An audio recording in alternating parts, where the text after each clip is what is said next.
Hey, this is Z-Star. Lopez in the building, and we got a special guest in the building. Now that we're back, we took a couple weeks off. We had a fall break. Man, I think we needed it.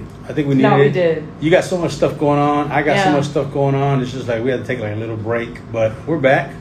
And Absolutely. we're kicking it off with IceGizzle in the building. Hey. What's sound? Definitely. So, man, let's get into it, bro. Let's get into it. I know you got a lot of things popping. I know you've been doing interviews like past two weeks. You've been doing interviews. I know there's a big video dropping tonight. 7 o'clock. Real Life Street Stars. Congratulations on that. Appreciate you. Absolutely. That's huge. Not everybody gets to be on that. And I know you're dropping a video this Friday, which they shot. Real Life Street Stars. Shout out to them again. Shout out to Joker. Yeah, Joker and the whole crew over The there. whole crew, man. They did their thing, man. Definitely. So, man, I'm glad you're with us because we got you on a mixtape a couple of weeks ago, and people have been asking, like, yo, who's this guy? We never heard of him. All of a sudden, he's here, and there's a reason why.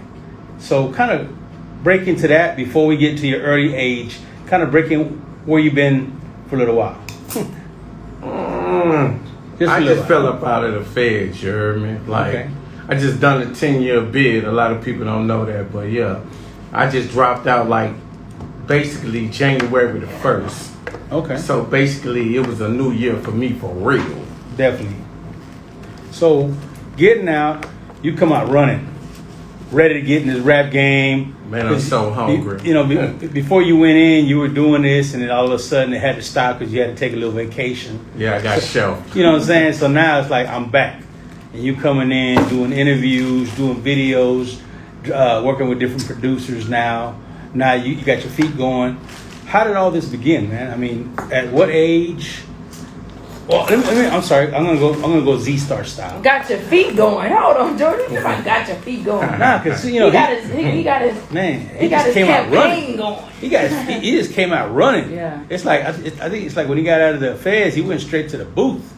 That's what it seemed like. 'Cause you've been working on music every week. I talk to you. Man, I got so much mixed up inside of my head. I don't know which way to pour it from. Definitely. Well, you know what? Before we get into that, because like George just said, let's talk about like what you were doing before this. You know what I mean? Even being locked up and all that. What were you doing before? You know what I mean? And then we're gonna fast forward to where you are right now, and like what was going through your head while you were locked up as well. Like, so let's go to like before that whole sentence. Before the sentence, I was pretty much, I had my feet on the ground and I was running hard then. Right. You know, doing mixtape after mixtape. Yeah. You know, shouts out to Fieldside Kings. You know, I was running around in the Mac. Yeah. You know, Mactown, Texas. Okay. You know, dealing with them boys. I got a little brother named Lil O. Y'all know him as City G. Yes. Mm-hmm. You know, Absolutely. and I come from the rap game. I mean, all my family, like this is all I know. Right. You know, so it was easy for me to just jump in and just I'm lyrically inclined. Right. You know, and not just on a rap tip. I do poetry, R&B. You know what I'm saying? I could do anything. Right. You can't miss me. You want to run politics? We can do it. Absolutely. So you go through the sentence. All kind of shit is going on. I can't tell you because I've never been locked up, but I've had homeboys who were locked up. You know what I mean? So like, Z, tell us the truth. You were like the one time. Come on, that one time that only I know about. Nah, just kidding. Nah, I haven't. Well, I guess the tank don't count. I guess the tank don't count. I'm gonna keep that shit. Closet game. I ain't never been locked up, but like I said, I had homeboys who were. So it's like you've been locked up. You come back. 10 years, that's a long time. So it's like shit has changed so much since then. Like shit you were doing then, like it's so different. It's so different. So like it's like a whole new world out there. Literally. Yeah, literally. So like how like things you thinking that was gonna work before, it's like, nah man, we airdropping shit right now. You know what I mean? So how was that before we get into like where you are right now in the campaign, the latest drops? How was that adjusting to the new change, you know? I mean, first of all, they tripped me all the way out because I come from being locked up to gaining my freedom. Mm-hmm. I come from being locked up to gaining my freedom. And the day I walk out, I realized that the whole world was on lockdown too. So I'm like, For real. what the hell going on? Yeah. So everybody's like, oh, Corona this and Corona that. Yeah. And I'm like, I'm all for sipping drinks and all, but what's going on? But with a mask yeah, on. with a mask on, Yeah. like I'm about to get robbed. What's happening? Right. So, that was An adjustment in itself. adjustment in itself, because now it's like everywhere I thought I was finna go, I'm not going. Right. You know what I'm saying? Yeah. Most people are shutting their doors to the situation and stuff because it's like we ain't on it no more. Right. Most people who I knew before I went in are either super up or super down. Right. You know what I'm saying? Or dead. And that's just like the meat of it all. Yeah. Like, so it's like all new players in the game, and I'm like, where do I fit in at? Yeah. You know? Yeah. But we always know we can count on George Lopez. Big G. I'm here to help out however I Big can. G. Absolutely. Definitely. Absolutely. So, let's kind of fast forward a little bit. Or, you know what? I want to go back one more time. What did you want to be when you grew up? Like, I love asking people that. Like, what did you want to do as a kid? Fireman? I actually wanted to be teacher, a doctor. I actually wanted to be an actor. Really? Yeah. And who was that one actor that did it for you? You're like, I want to be like him. Denzel. Absolutely. I knew you were Shout gonna out. say that. That training day. That training day said it Shout all. out to Denzel. Yeah. Shout out to You know. Denzel. Absolutely. Okay. So you out, you move, and you got your campaign. You moving with G, and he's very plugged in.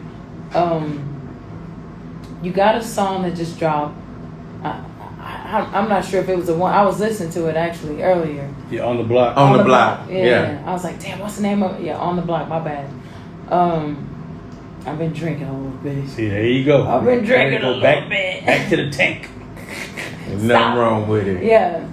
And I wanted to ask you in particular, who are some of the artists, like rap artists, recording artists that you listen to? Like, who influenced you? Scarface. Before you started, before you my got, bad. before you went to the feds, and then we'll talk about now. Yeah. You know what? Yes. Yes. Before you went, and then now. So before you went, who? Scarface NWA, Scarface, Devin the Dude, nice. Slim Thug, a lot of Houston rappers influenced me. Yeah. You know, and Absolutely. then there was a lot of California influence as who well. From Cali? Oh, you said Ice Cube, You said Ice Cube? NWA, man, it's a lot. It's Nobody a lot. from Oakland? No two Nobody. shows? No E40s? 40s. Spice you know what I'm One. saying? I think No, he like Like Spice Spice One, that's my dog. Spice Yeah. One, Yeah. MC8, all the gangsters. Yeah. All the Count the gangsters, most you know. wanted. Yeah. Okay, that's what's up. Yeah. I fuck with them. Now, prior, because, obviously the sound has changed from those rappers, but even the sound has changed so much from 2010 to now. Majorly. You know what I mean? Majorly. Big time. Right. Big time. Yeah. So, like, who are some of the artists, like, you got on your Spotify right now? Mo3. Okay, shout out to Mo3, rest in peace. You know, I'm a realist, so I like people who tell stories. Okay. You know, paint pictures. Absolutely. You know what I'm saying? Who live what they talk about. Right. You know, a lot of artists just don't have their substance no more. You know, they just say whatever comes natural just to ride a beat. Mm-hmm. You know, to me, I ain't having sex to a beat like that unless it's what I done did. Right. You know what I'm saying? Or what I done seen. Right. So, Unless we don't want to sell everything, you know what I mean? yeah. You don't want to incriminate yourself. we don't want to incriminate ourselves. You don't want to No, incriminate we don't do that. yourself. We don't want to do that. You're still an entertainer, No. you know what I Yeah. mean? You can over exaggerate. And I had to learn that the hard way because I wrote Absolutely. a book called Cutboy, The Streets Made Me. Mm-hmm. And when I first gave my lawyer a copy of it, he came back and said, We're not going to copyright pages, chapter 3, 4, and 5. and he was like, you know what a cold case is? I'm like, yeah, I know yeah. what a cold case is. And he was like, basically, you just solved, like, from what I read, like 5 or 6 murders. So you sure you want to put this out? And I was like, man, give me that script back. Yeah, let me take that. Give Let me it do a back. rewrite. Yeah, I had to do a Let me rewrite. Yeah. right now. I was like, damn, I'm snitching. I don't even know it. I'm tripping. You Right, know, I had to right, go right. back to the drawing board and change Right, some things exactly. up. Yeah. And you know what? I want to kind of stay on this subject a little bit because a lot of these young rappers, they pretty much tell on themselves. You know what I mean? And one of them that we all witnessed in 2013, was what's my boy name? Bobby Schmurder. Yeah.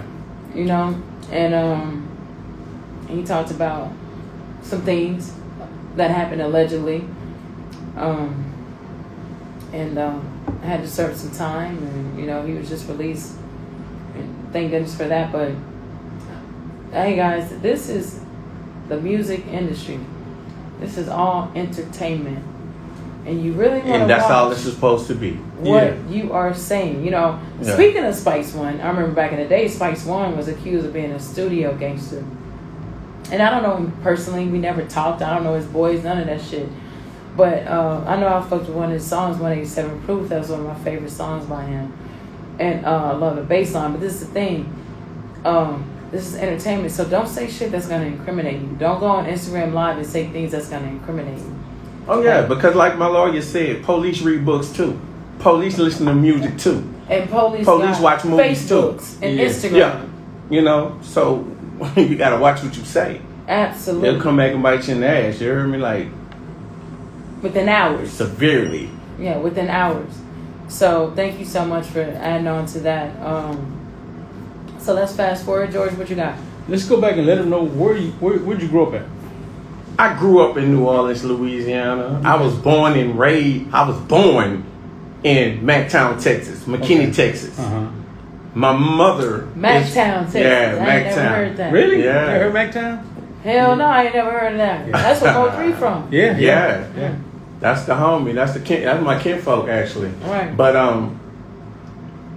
my mother's originally from New Orleans. Uh-huh. So she came down here to go to McKinney Job Corps. Mm-hmm. And she met my sperm donor. You know what I'm saying? I don't call him father because he don't earn that. Yeah. You know. And it went from there. She snatched me up after she had me, took me back down there, went home. Mhm. And that's where I was pretty much raised at. Mm. And I was started bouncing, going back and forth. Yeah. So Okay. then I earned the term latex. You know There what I'm we saying? You know what Yeah, I'm saying? yeah. So I was like, what the hell that mean? It's like you're a Louisiana, Texas nigga. Yeah. You know what I'm saying? So I'm a latex nigga, you know? Yeah. Definitely. So how long were you actually living as a high school or teenager in New Orleans before you actually stayed in McKinney? Or have you always stayed in McKinney? Nah, I didn't come out here until after Katrina. After Katrina came back out here? Yeah. I think everybody came back out here. Yeah. I mean, I ain't had no So was choice. it in 05 or was it 06? Nah, it was 2005. Yeah. Yeah. Yeah. So how was that transition, man? Because I know a lot of people moved down here. A lot of people that I started getting to meet at that time were coming down here.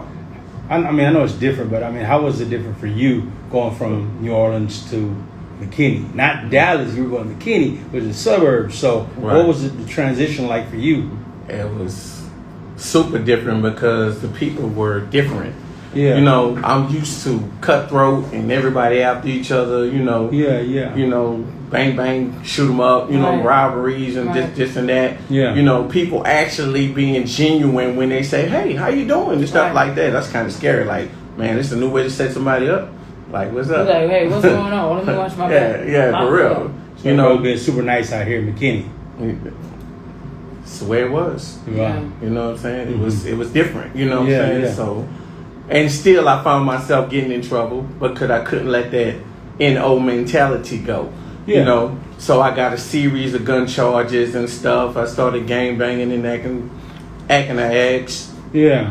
You know, and pretty much doing time for it as a result of it.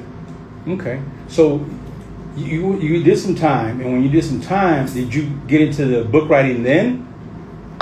Let us know about that story. How you got into the book writing. The first couple of times that I went down, I was still on that knucklehead. Mm-hmm. Like just the last time I went down, when I went to the feds, a Muslim guy actually came to me one day and was like, "Hey man, let me holler at you. You know, you rap real good and stuff, cause you know it's so much talent in this, pathetic. Yeah, it You know is. what I'm saying? It's going down up in there. No. Yeah. So he asked me a question. He said, "Have you ever written a book before?" And I was like, "Nah. What I look like? What's his name? Who? The little dude who write the books or something? I don't know. Dr. Seuss. Yeah. So so he was like, He said, man, you got a story to tell, man. And instead of just telling it in music, why don't you put it down on paper and write a book and just write it out? And I was like, I think about it. Yeah. So in the feds, you do a series of lockdowns and stuff when somebody gets stabbed, killed, or something like that. Right. So you might be down 30 days, 60 days, 90 days. You ain't coming out their cell, ain't nothing to do. So you got to wrap your mind around something or you're going to go crazy. Yeah. You know, so I thought about what he said and stuff, and I just started writing. Yeah. You know, by the time it came out, I had a half a script done. Wow. You know, so I shot it to him, let him check it out, and he was like, I knew I was right. I knew I was right. So he's just like, man, you need to finish this. And I say, man, that ain't about nothing. He said, nah, bro, for real, you need to finish it. Yeah. So I ended up finishing the book, and after that, I kind of fell in love with writing. Mm-hmm. You know, but you were already writing though, right? Or are you a freestyle? Yeah, but I was doing music. Writing music and writing content for a book or a movie or something like that is totally different. I mean, it's just more details. It's more That's super all it detailed. is. Yeah. But it's essentially the same thing. You know Yeah, what I mean? Different It's characters. You're not just talking about It's yourself. right. So Yeah. it's more. But continue, because I got some questions for you. Keep going. Yeah, so I fell in love with the writing, Yeah. and that's pretty much all I wanted to do from Absolutely. that point. You know, so got with the warden down there and stuff. We put on a couple of plays and stuff like Yeah, that. absolutely. A couple of concerts and stuff. Right. As long as everything went well, they went with it. Right. You know, so that became a normal thing for me. So Right. next thing you know, I got a whole table full of nothing but material. Right. You know, so they like, oh, you need to shoot this to somebody, man. Somebody need to hear you, man. Blah, blah, blah, blah. So a guy from Carolina, you know, approached me and stuff. Was like, man, look, when you get time, call this number. This dude got a magazine company, you know what I'm saying? And he help people get out there with their books. Right. So that's what I did. Not knowing that he was going to screw me on the book. Of course. Yeah. So that was my lesson learned right there. Of course. You know, because now I got a 5-star book sitting out there and no bag with it. Right. You know, so. You know what? I'm glad you said that, because like a lot of people always fucking over people. You know what I mean? Mm-hmm. And you honestly remind me of some of my homeboys. You know what I mean? And I know I don't know a whole lot about you. I listen to your music. G bought you by the studio the other day. Thank you so much to No Edit Mondays. But like, it's so many guys that look just like you that are so smart, but just lack of guidance and a lot of other shit, and people end up like getting over on you. Yeah, that's You know exactly what it was, a lack of guidance. Right. But on the flip side, now you got a voice. So it's like, it's cool you're doing music. It's cool if you come out with another book. But it's like, yo, teach somebody else too, to make sure they don't fall in the same fucking footsteps. You know what I mean? And then learn the business side. Learn the business side before you do anything. Before you because do no matter anything, if you right? have the skill to complete Absolutely. it or not, the Right. business side is what's gonna get you fed. Period. Yeah. Period. For You sure. know what I'm saying? Absolutely. It'll protect you Yeah. and it'll keep you fed. Period. You know, it's a lot of people running around here with talent, and people are just taking advantage of them. Absolutely, because they're moving out of desperation. Yeah. Because they banking on that to make their money. You see what I'm saying? Uh-huh. So they moving out of desperation. So, you know. But anyway, continue. Yeah. So You ended up getting screwed, and then you moved on. So do you Moved have on. another book you working on, or? Tell them how many books you got. Tell them how many books you got. I have a total of 216 books. No, you written. don't. No, you don't. Got them on a backpack with the cartoon. They in the backpack No, in you my don't. car right now. Written out. I will you show them to you Screenplays, right now. Everything, characters, everything written out already. We're just looking for a publisher right now. I was just about to say, have you thought about starting your own publishing company? Because so many people are doing that as well. Yeah, we're trying to figure that out. Yeah, right we're now. trying to figure that Okay, out well, right let's now. have a conversation. Yeah, back After that. this. Back that. Let's have a conversation Yeah. after this. Definitely. Exactly. So we're doing the book and we're doing the music. So right now, while we're doing the music on the block, how did that come about? How did you start recording that record and said, you know, I want to release this now worldwide, shoot a video, campaign it? What told you, hey, you know what, I need to get this going? Basically, a conversation pretty much an argument I had with somebody. Okay. You know what I'm saying? Because you got so many people who get played for studio gangsters and for real. You know what I'm saying? You don't know what the next person doing. All you know is their music. But some of these dudes actually living what they telling. Period. You know what I'm saying? Ain't And no then some of cap these, ain't no cap. But for some of these dudes and stuff, they just writing to just create a bar. Yeah. You know what I'm saying? And I don't have nothing against that. But be yourself. Because you'll get confronted real quick. Yeah. You know what I'm saying? About what you're saying. You know, I used to tell people all the time, like, if you repping a gang and you talking about this in your music, you might can get away with that in your neighborhood because everybody know you and everybody be like, whatever. He ain't talking about nothing. Ain't no, they gonna blow you off. You piss somebody off, you got a billion people who listening to you. You never seen them a day in your life. Right. But yet everybody know you. Right. As soon as you go out and do a show somewhere, you getting taxed. Period. And that ain't cool. You know what I'm saying? You don't know where the shots coming from or none of that. You got dudes and stuff that's hardcore rappers paying draft just to go perform in other cities. Right. You know? But you don't see that. Right. You only know what's being played out in the media. Right. What's played out in a magazine, on TV, or in my bars. Yeah. But the truth being, you gotta watch what you say. You gotta watch what you say. If you ain't about that life, leave it alone. Yeah. Leave it alone. Right. So that's why you decided to say, you know what, I'm gonna drop what I know, what I'm done.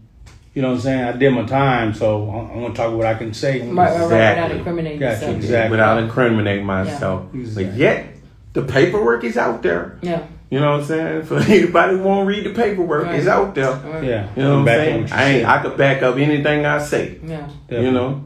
Definitely. Now, period. Releasing a single, you just who produced the track? I was gonna ask you that too. Triple Threat produced the track. Where's he from? He's from McKinney. Okay. Derek Tarver. Okay. Keep it in the circle. Yeah. I got you. And it really wasn't that. It was just like, you know, when you just, man, I need a beat right quick. You know, you always got that one homeboy that's always in this. And go to. Yeah, he in the living room with it. Yeah. You know, he got a big stupid studio now. He doing his thing. Yeah. But back then it was like, I'm just sitting in the living room doing my thing. Yeah. You want to come through and grab a beat? Give me $20. We good. Yeah. You know what I'm saying? So I grabbed a bunch of tracks from him, you know, and I didn't even fool with him until a couple of years later. Somebody said something, we get the conversation got heated. So this is what we do. We take it to the studio. Yeah. Take it to the yo. You know what I'm saying? Yeah. I learned to pour out my pain in my music rather than always grabbing that iron and just straight busting on somebody. Like, right. You know, your boy Pac did that. You know what I mean? Yeah. One of the realest definitely in the game. Rest in peace. And, you know, not only did he have that fire to just kind of want to react, right? That fucking Gemini in him, but like... I'm a Gemini too. That him understanding his platform and his influence and like, yo, let me influence my people. Like, yo, instead of killing each other, like, yo, let's do some conscious shit and take it out a different type of way. So like, yeah, that's dope. But if it comes to the point where you got to defend yourself, you got to do what you got to do. Right. You know, you got to do what you got to do. Definitely. So what is your next step right now with the single you got now? And when do you think of releasing your second single? Is this a campaign? I know you just started this campaign about a month ago. So are you an artist who's going to build a foundation with this campaign on this song and then build that up and then give, you know, your fan base a second single? Exactly. And I'm glad you're doing that because a lot of artists want to drop singles every month just for the hell of it and see if it sticks. And sometimes that can hurt you because as soon as you build a fan base, you kind of you shoot them left because you give them a different song. They're like, hold up, man, I like that last one, but I don't like this new one. So it's like I tell a lot of people, sometimes you got to build that foundation on what you got going. Right. If you got On the Block going and you just picked up 400 listeners, keep building because that 400 needs to be 4,000. See, I want you to absorb me Yeah, exactly. You know, like a bounty paper towel. Yeah. I need you to not miss nothing I say, because when I speak, I'm saying something. Right. Yeah. You know, I got plenty of substance in my music. Yeah. You know, a lot of people don't have that. So I don't want you to just to be attracted to the beat. Yeah. You know what I'm saying? I want you to hear what I'm saying. Got you. But you know what? I want to ask you this. Again, because things have changed so much, and you hear some of these rappers are very melodic, and it's like I'm gonna go back to, you know, Keith Murray is. Yeah, Keith Murray. So Keith Murray, I love Keith Murray, and I wouldn't say that he was like he was like a substance, you know what I mean, rapper. Like, he didn't always talk about that, but the thing is, he was so melodic, and he really didn't blow up like he should have, because at that time it was about what you were talking about. It was like you were lyrical, right? So nowadays people aren't that lyrical, but you still have that underground, you know, that they fuck with the lyrical shit. So me working in the industry as of 2015, I remember there was this post on Facebook, and it was like 4 or 5 rappers, and they're like, can you name these rappers in this post? It was only one rapper I can name at that time. I think it was Lil Uzi. And the rest of them, I was like, I don't even know who the fuck they are. Right. Because I don't really listen to. And as I started becoming more in depth, like as a manager, because I was managing artists out of Atlanta, and I was like, yo, I got to convert to this shit. And it immediately made me think of Tupac when he said, yo, you don't have to bump this, but please respect it. You know what I mean? Like, even though you may not fuck with Playboy Cardi, you may not fuck with Gunna, you may not fuck with Vert, you may not fuck with, you know, whoever the case may be, Go Yayo, whoever the case may be. But it's like, yo, respect it. Because this is still their talent, it's still their art. So, like, with that being said, you said you do music with a lot of substance. With these artists, some of them may or may not do a lot of substance, but it's so melodic. Like, like, what's your take on that? And like, who are some of the artists that are melodic? And you like, man, they really ain't saying shit, but you fuck with it. And I'll say Playboy Cardi. Like, I love Playboy Cardi. I don't know what the fuck he's saying. 95% but the shit is so. It's called skit rapping. But the shit sounds so good, and the beats he picked. Yeah. I'm like, oh, okay. And I fuck with Playboy Cardi. But like, from you, because I'm not a rapper, so like, what's your take on it? I mean, basically, you have what's called hypnotizing people. It's a form of hypnosis. You know, if I can put a bar together, it doesn't have to say anything. But if you hear it enough, you'll fall in love with it. You know what I'm saying? And that's all that is. Right. You know what I'm saying? You have a lot of rappers like that can basically sexualize a beat by not saying too much of nothing. I like that. Not too much of nothing. And in between there, you might catch one bar that you be like, all right. Shit, I fuck with that. Yeah, I fuck with that. You know what I'm saying? But the rest of it's like, the hell did he say? So would you You're conform to that? Would I conform to that? No. Okay. No. I can't do that. Not even a little bit. Not even your own little twist a little bit. I mean, that twist to it a little bit. I can't do it. I can't do it. Yeah. You know, because you don't. I gotta respect myself at the end of the day. I can't expect you to respect me if I don't respect myself. Right. You know what I'm saying? With that being said, it's like, I am who I am. I'm not gonna conform to what they do today just so I can get a paycheck. Right. LL Cool J is definitely one of the people that never conform. Yeah. Over 30 years, and he still does the same shit. Exactly. He'll work with the latest producers, but still fuck with track masters or whomever. You know what I mean? The same people. But okay, I just had to ask you that. Before we go into your single, I'm gonna throw this in your ear right now because we're gonna come back and it's gonna take you a while to answer these questions. So, Mount Rushmore. Mount Rushmore is a mountain that we have here in the United States. It's got 4 heads on it, 4 presidents. But we would like to know who would be on your Mount Rushmore. It don't have to be in music. It's people that inspired you. It didn't have to be people that you met. It is people that inspired you. It could be people that you met or not. It don't matter, as long as they inspired you. So I'm going to let you marinate on that. We're going to go ahead and play your single right now. Yeah.